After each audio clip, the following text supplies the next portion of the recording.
Hi, I have unfortunately not been able to be here for the last, what is it, 2 days, 2.5 days you've been going on, right? Yes. Yeah, from what I hear, you've had a great time.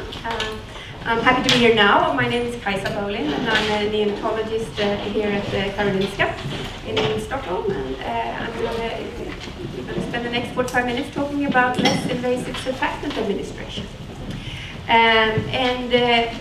The idea is quite simple. We're going to talk about why, when, and how, with the focus on the how, of course.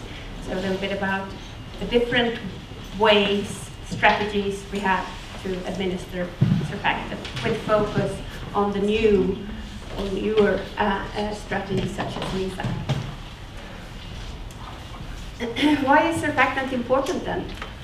Well, preterm lungs are usually not injured directly after birth, but we know that what we do with preterm infants can cause harm quite easily to the immature lung structure. This is not human, but it's rabbit lungs, and they're old images, and you can see the surfactant sufficient smooth interior of an alveoli or interior of a lung compared to a few, actually in this case, just minutes of injurious ventilation, mechanical ventilation on a surfactant deficient lungs.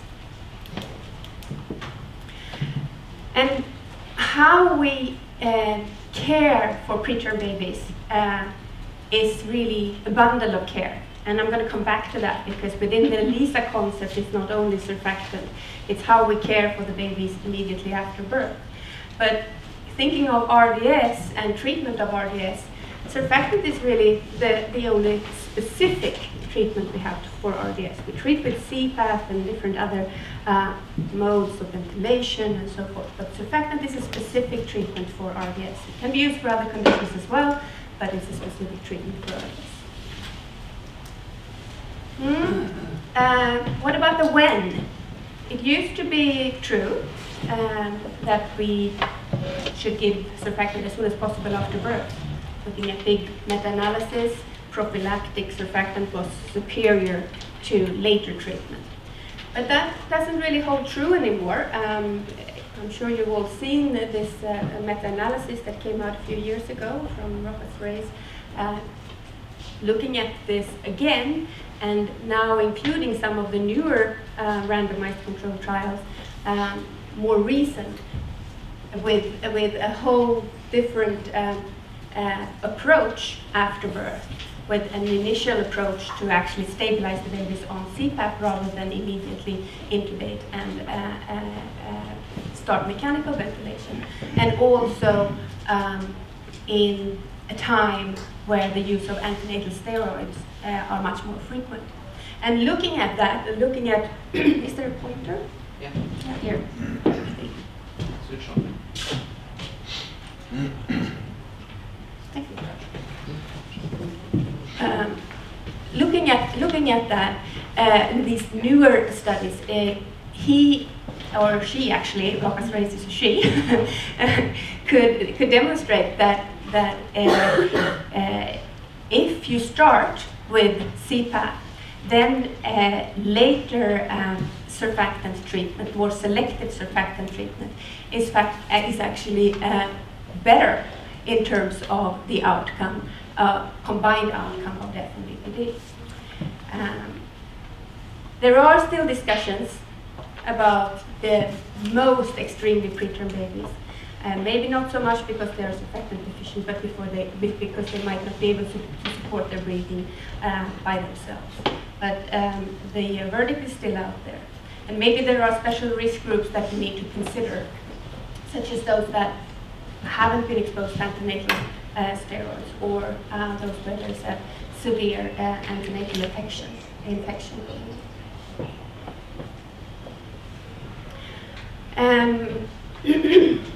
In these studies, it is also important, when you consider the when, to actually look at when surfactant was given in these studies, and the criteria differs quite a lot. So in these large studies, in the CPAP arm, the time point when it was decided to intubate or give surfactant varies a lot. And considering what most people have as a criteria for giving surfactant, this is quite late in the course of the disease. An FiO2 of 60% or something like that. And as you can also see, quite a few of these infants did go on and need intubation and mechanical ventilation in the CPAP arm, those who were randomized to the CPAP arm. So the conclusion is really, one of many conclusions is that if you're going to start in a non-invasive way, you have to have a plan. You have to have a plan for how to give surfactant to these babies that in many cases are surfactant deficient.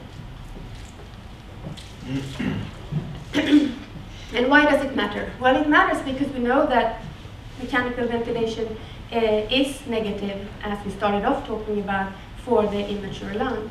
And this has become even more clear now recently with two larger meta-analyses looking at actually the intention from studies that have the intention to start on a non-invasive, in a non-invasive way and try to avoid mechanical ventilation as long as possible.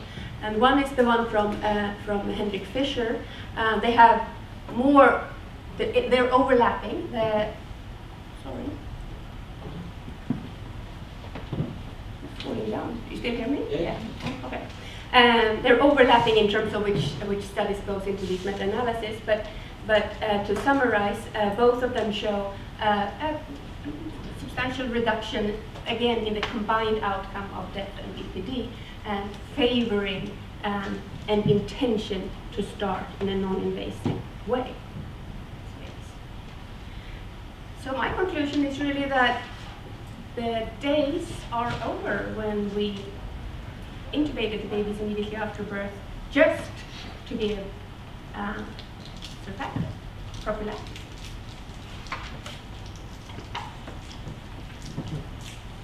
And what should we do instead? Well, we should try and support transition. I love that because it's really what it's all about, to make sure that the babies, after they're born, even the most preterm ones, are supported in a way that they can do the transition from intrauterine to extrauterine life. And that means holding them together, not pulling and moving them too much, and changing modes of ventilation, and so forth. So try and be soft, try and support the transition. If possible, start on a non-invasive mode, preferably on a nasal. But then, again, quite a few of these babies will require surfactant because they are small, they're immature, and they have surfactant deficiency. So how should you do that then? That's really the topic of the talk now, finally. And one way that has been practiced for quite some time now is the INSURE procedure. It was the randomized trials were performed in a Swedish-Danish network. Henrik Berger is the first author of these trials, and we have a long standing experience here in Sweden and in Stockholm in particular. And this is how the INSURE procedure is done at Karolinska according to our protocol. I'm sure many of you are familiar with this. Babies should be loaded with caffeine. We pre-medicate with atropine, fentanyl, and piopental. Intubation is performed orally, auscultating and checking the tube position, equal breath zones on both sides, and then administer surfactant during continuous positive pressure ventilation. And then as soon as the baby exhibits spontaneous breathing, extubate back to CPAP. And usually this procedure doesn't last more than 4 to 5 minutes. INSURE, by the way, is intubation, surfactant, extubation. INSURE has been studied. There are several studies out there, and it has been shown to reduce the need for mechanical ventilation compared to only CPAP, and also compared to surfactant and mechanical ventilation, followed by mechanical ventilation. And it also seems to be a means to, depending on how the setup is where you work, a means to reduce the need for transfer to level 3 NICU for intensive care. Some of these babies can actually stay in a level 2 unit because they will be continued on CPAP. And this is a retrospective study that we did several years ago, showing that it is effective in terms of, this is the INSURE group, increasing oxygenation, and actually sustained over time, meaning that in contrast to when you give surfactant and connect the baby to the ventilator or during mechanical ventilation, many times you have to give a repeated dose. If you give surfactant followed by non-invasive ventilation, it seems like it is often possible to avoid a second dose. But overall, if you look at meta-analysis, if you introduce a strategy such as INSURE, you will have a higher consumption of surfactant because you make surfactant available to more babies. What are the strengths and weaknesses of INSURE? We're going to discuss a little bit pros and cons. Well, on the positive side, because this is a procedure, it's an invasive procedure. You have to intubate the babies in order to administer the surfactant. But you can do that with adequate analgesia and sedation, as you always do when you intubate, I guess. And also, if the baby becomes apneic from the medication or from the immaturity and the disease itself, you have a secure airway. On the negative side, babies will be apneic. You want them to be, for a short period, apneic, because that will improve your chances of a smooth intubation. You will have to ventilate the babies during the administration of surfactant. And of course, if you can avoid drugs, you don't want to use them. But, so there are also potential negative effects on the pre-medication that you use. And in light of this, in Germany a few years back, there was a development of another approach considered to be less invasive surfactant administration. What is short for becomes LISA. And this lady has been leading the way, Angela Cribs, who works in Cologne. And there were a few reports, and then came this bigger AMV trial describing this procedure. And in Germany, they have used a thin feeding catheter introduced into the larynx, the trachea, to administer surfactant in spontaneously breathing babies. Because if you have a thin feeding tube, you can't ventilate on the tube. And in this large multi-center trial, the infants weren't extremely preterm. They were a little bit more mature. There was surfactant administered by the nasogastric tube quite early in the course of the disease, at about approximately 30% oxygen requirement. And it was compared to CPAP alone, and there were no protocol in this study for when to give surfactant in the control group. So they was according to whatever local guidelines they had at that center. And also, it was optional whether or not you would give any pre-medication when you perform the procedure. And it seems like often this procedure is used without any pre-medication at all.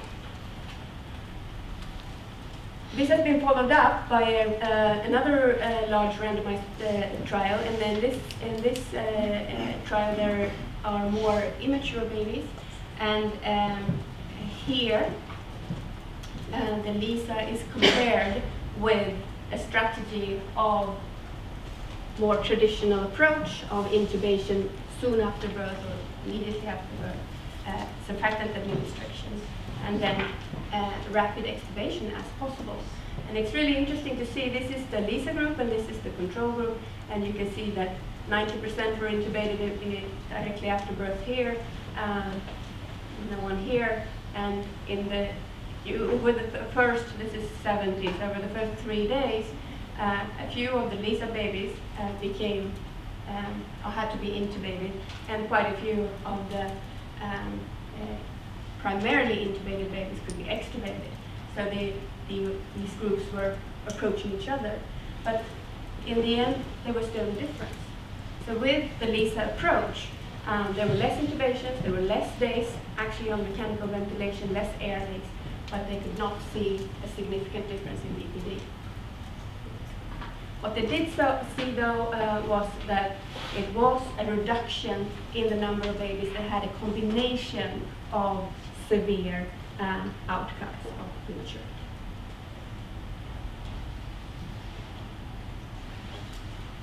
When you give surfactant with this technique, with a NG tube, nasogastric tube, the tube is thin and flaccid, and you, in order to actually introduce it into the airways, you have to use magill forceps. This means quite a lot of instrumentation in the airway. Peter Dargawer, who was a neonatologist in Tasmania, south of Australia, he came up with the idea that you would instead use a more rigid catheter. So he tried a vascular catheter instead, that could be a little bit formed, shaped, so that it was easy to introduce and so that you didn't need to use the magill forceps to get it into the trachea. And there is a big randomized trial ongoing called the Optimist. Hasn't been published yet, but he has published a couple of papers where he actually shows that this is a feasible technique. It has good effect on saturation and FiO2, so the immediate effect. Surfactant ends up where it should be. It works to do it this way. So we picked up on this, and now for the few of you that are getting tired after lunch, a little movie. Let me see if I can start it. We started doing this in Stockholm. And this is actually the very, very first baby that we performed this procedure in. You can see that the CPAP is still in place. This is the vascular catheter that we picked up from our X-ray department. There's a little mark on it that we made ourselves. Can you hear it? This baby didn't get any sedation or analgesia. This was the first time that we did this. I see some frowning going on in the air. And if you want to have a look, you can see the surfactant there. So then the laryngoscope is removed. Here is the catheter that we have been using. Now it's been all bent, but you can actually shape it and into a more ET tube-like curvature so that you can introduce it into the air. So that catheter is here. But yes, is this really less invasive? Because often when you read about LISA, you get the idea that LISA is a technique to avoid intubation. But this is really an intubation, right? I mean, you have the laryngoscope there, and then imagine if you also had to have the magill forceps in there as well. And is it easier? Maybe in some instances, but it's still an intubation, so it requires intubation skills. And that's important to remember if you're going to pick up this approach and start using it. What it is a means to avoid positive pressure ventilation. And that might be negative for the immature lung, as we talked about. And it might be so important that this is the way to go, and we should leave out the insure. But we have to discuss how the procedure is performed. And it's also important that, as I said before, you can't intubate on the thin tube. So you have to have a plan for how to secure the airway if the baby deteriorates during the procedure. So you need to have that skill as well when you start performing this. So tube in the trachea is really an intubation. In the size, does it matter? No, I don't think so. And we know that intubation is an uncomfortable procedure, to say the least, for grown-ups and for babies. And 50 years ago, we didn't even think that newborns could feel pain, but we actually do know better today. So we know within the profession, we have agreed on that when you perform an intubation, if it's not an emergency intubation, it should be performed with adequate pre-medication. And this is one of several papers, but this is a statement from the Canadian Fetal and Newborn Committee. And we did not want to continue as we did with the first paper, that we tried this in Karolinska. So we decided that we would use the same protocol that we do when we perform the inshore technique, but omit the pentotal, because that's really what usually makes the baby stop breathing. If you administer the fentanyl slowly over at least 3 minutes to avoid chest rigidity, most babies will breathe through this procedure. It's important that they have the loading dose of caffeine on board, of course, before you start. Here is another little movie. The baby is awake, so you will hear some sound from the baby as well, but hopefully not as uncomfortable as the first movie was. And also I want you to focus on this, the non-pharmacological way of holding the baby together that is so important. And this is the bundle of care that Lisa is really supposed to be. Make sure that the baby is comfortable during this procedure, and be very smooth when you perform the intubation.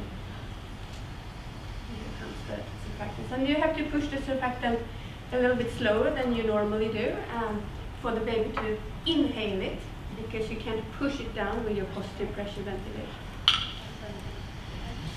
See the breathing of the baby there? There's been a lot of discussions about the length of the catheter. There will be a catheter specifically designed for this purpose available during the fall. I have a prototype of it here if you want to have a look later on. They're both here. It's going to be smaller, more like a regular ET tube. You can shape it in whatever form or curvature you want, and it has gratings both down here to see how far into the trach you introduce it, but also up here so that when you remove your laryngoscope and hold your finger on it, you can see, okay, so I'm here at 6 or 7. So they're both here. And this is what it looks like from the inside, if you want to see that. This is not unedited, but this is with the new. I'm going to move it a little bit forward. Here you see the feeding tube in the back of the throat. You see from up there, there's an epiglottis coming into focus eventually. There. And here is the laryngeal entrance and the vocal cords, and here comes the catheter. If you want to have a look at the Lancet publication from Angela Cripps that I showed you earlier, there, if you go to the Lancet website, there are videos there as well. And there you can see one of the issues that has been discussed, namely that when you remove the feeding tube, there's a slight regurgitation of surfactant as well. And that's of course something that you can't really control for. It depends on how vigorous the baby is breathing spontaneously. We believe that you should use some form of sedation or of analgesia, maybe not sedation, because the spontaneous breathing is an important part of this strategy.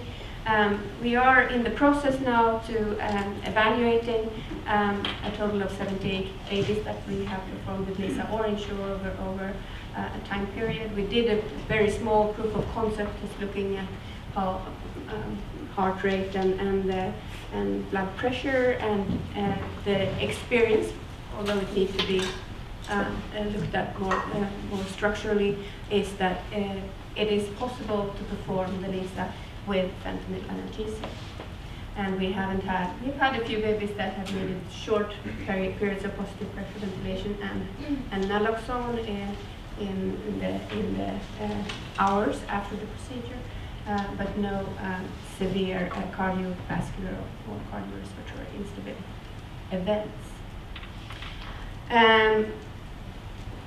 So what are the strengths and weaknesses with LISA then? Well, on the positive side is really the spontaneous breathing. It's the main argument for this technique, that the baby is breathing through it, and that you actually avoid potentially injurious positive pressure ventilation on the immature lung structure. Easier question mark.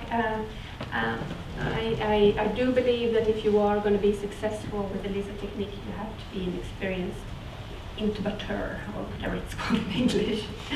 And the negative side is that it requires an awake intubation, but I think there are means around it, and I think that you can also discuss other drugs using for the LISA procedure.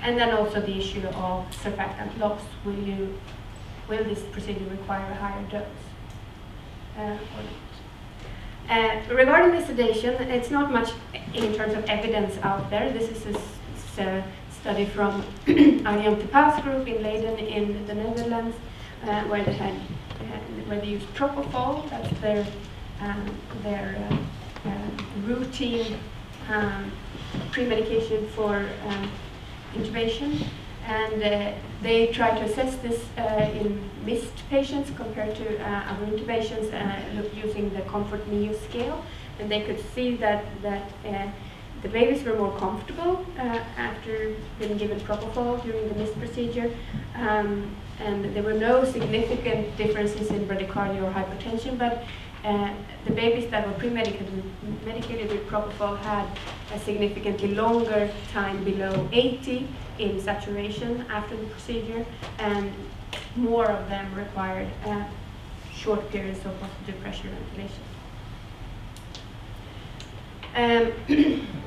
Another study that has tried to compare the INSURE procedure with the LISA technique in this study they call LISA Take Care, thin catheter study. In Stockholm we think that's funny because that's our computerized system where we can document everything. It's called Take Care. But anyway, it's 100 babies in each arm, and they show no differences in the short-term effect. So it seems like both ways of administering surfactant is equally effective in terms of improvement in oxygenation. But they surprisingly show that there is a significant advantage to the thin catheter methodology in terms of need for mechanical ventilation, need for respiratory support with CPAP, and also in the outcome of BPD.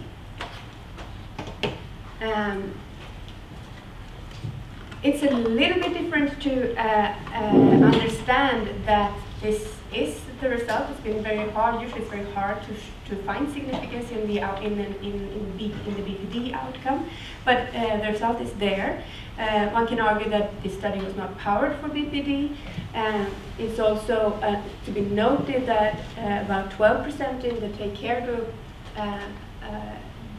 12% of the babies needed positive pressure ventilation. So if you think that it is the positive pressure ventilation that makes the difference, there are quite a few in this group that actually did need positive pressure. It is important also to note that there were several more failed first attempt and more surfactant regurgitation. So these that we discussed could be on the negative side in the thin catheter or LISA technique was found in this study, but there's also there. And also now, over the last year or two, there have been several meta-analyses looking at this question from different angles, and the results hold true. The Take Care studies, of course, in these meta-analysis, but it seems this is interesting because you compare these strategies to using one strategy as a control, but you can see this is favoring Lisa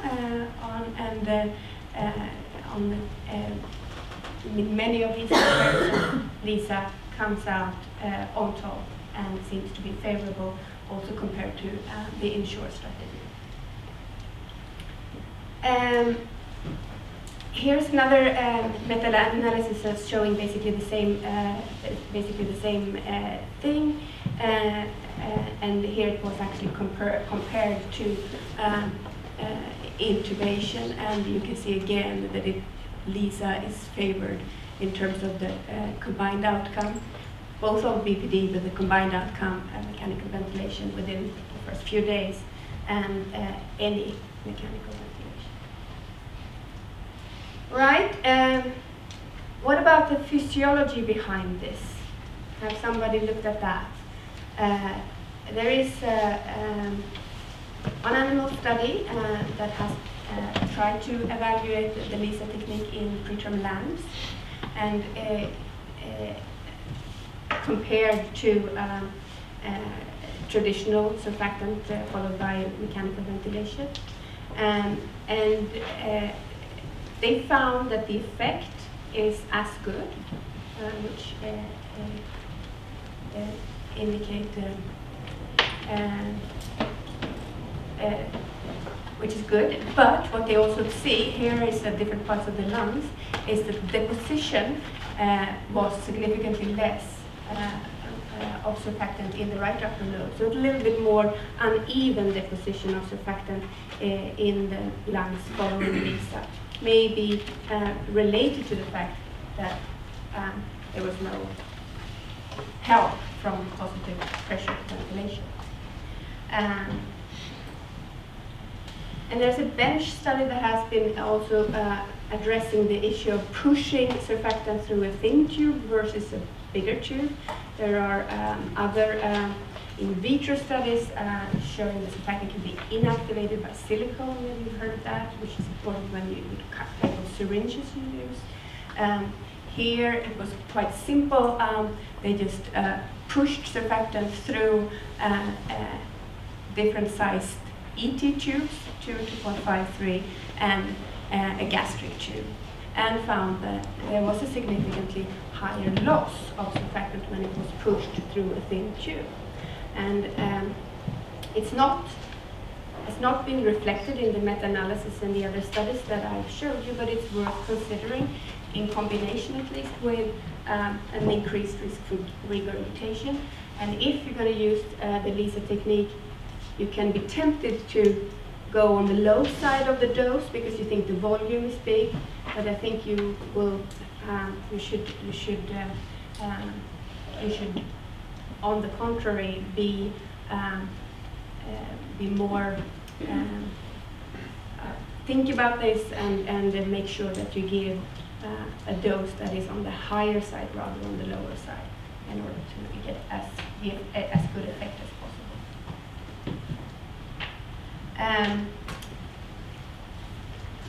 Here is not in babies, but it's also a way of addressing whether or not this technique works, and it seems like it does. This is a small study using electrical impedance tomography, EIT, looking at lung volumes, and after this procedure was performed, you can see a nice and steady increase in lung volume, which is exactly what you want to achieve after the treatment. Okay, so what do we do IRL in real life? What is going on in Europe today? There's been a couple of surveys, 2 larger European surveys about practice. And this is the first one that came out from Germany. They addressed over 300 NICUs and got feedback from about half of them. And in this group, 86, so about 50%, reported that they practiced Lisa. This came out of Germany, so as you can see in this side, about half of them didn't use any kind of pre-medication, more in the tradition of Angela Cribs, and most of them also used, more than half used the feeding tube and the oral route of introducing the catheter. Then there was a similar attempt to address this question in the Nordic countries. That was published more than a year ago.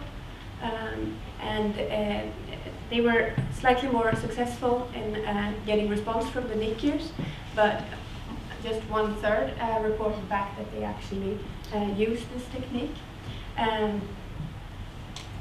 You can't be fooled by Iceland because there's only one unit and they use it. So these numbers can look a little bit weird, but still here in the Nordic country, most people use the German approach and the nasogastric catheter. About a quarter use the more rigid catheter when they perform this procedure.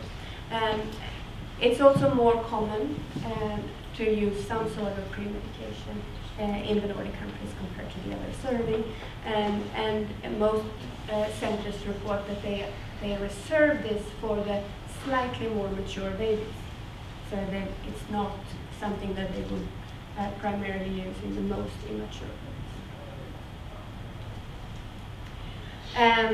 So rigid catheter versus feeding tube. Well, as with many things that we do, that what you feel comfortable with is probably what you should go for, but it has been tested in some mannequin studies. So feeding tube with Magil, with no Magil, forceps, short angio catheter, longer angio catheter, umbilical catheter with stylet and ET tubes. And what comes out of this mannequin study is that it seems like the rigid vascular catheters, these are the ones that have the highest or the shortest duration. It was quickest to use that one to perform the procedure, and it's also reported back as the easiest by the participants in this study, the easiest way to get the intubation done. Okay, are there other ways? I'm going to finish up very, very soon. Are there other ways to get the surfactant into the lungs? Well, there are, and laryngeal mask is an interesting approach that actually is a means to avoid an intubation. This report came out last year.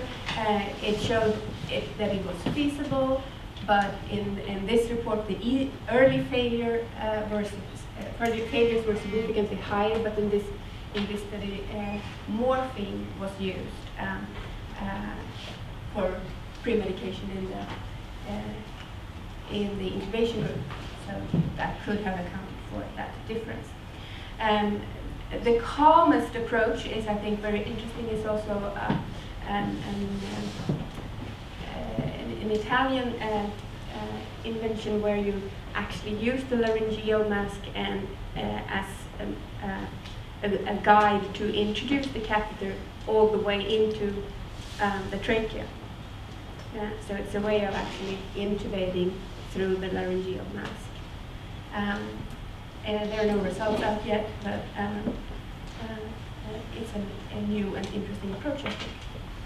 And then there's another study, that is in the planning stage, and there was a report a couple of years ago about pharyngeal deposition. This is obviously not a baby. It's something that has been performed in animal studies where you just deposit the surfactant, preferably before the first breath, and then when the animal, in this case, takes its first breath, surfactant will be inhaled. Some of it will end up in the stomach as well, but it has been reported to work in humans.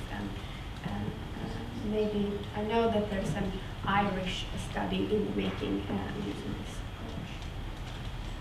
approach. And then the never-ending issue of inhaled surfactant, which of course many of us think would be great if we could get that to work. It's difficult. Surfactant is a fat and protein mixture. It's difficult to aerolize and actually get the little droplets to fly all the way down to the alveoli. But there are some promising new things happen in this area. with new types of nebulizers. So maybe we will eventually get there. And there's I think an excellent review that from James Hello a couple of years ago. So my time is up. I would like to end with a take-home message, just encouraging you to actually be as supportive as you can when you care for these babies immediately after birth, and remember that there are good proof, good evidence that we have time. It is okay to start in spontaneously breathing babies in a non-invasive way. And that also there are evidence now supporting LISA as a good strategy for surfactant treatment and to avoid positive pressure that still requires intubation, and it may also even reduce the risk for leaking.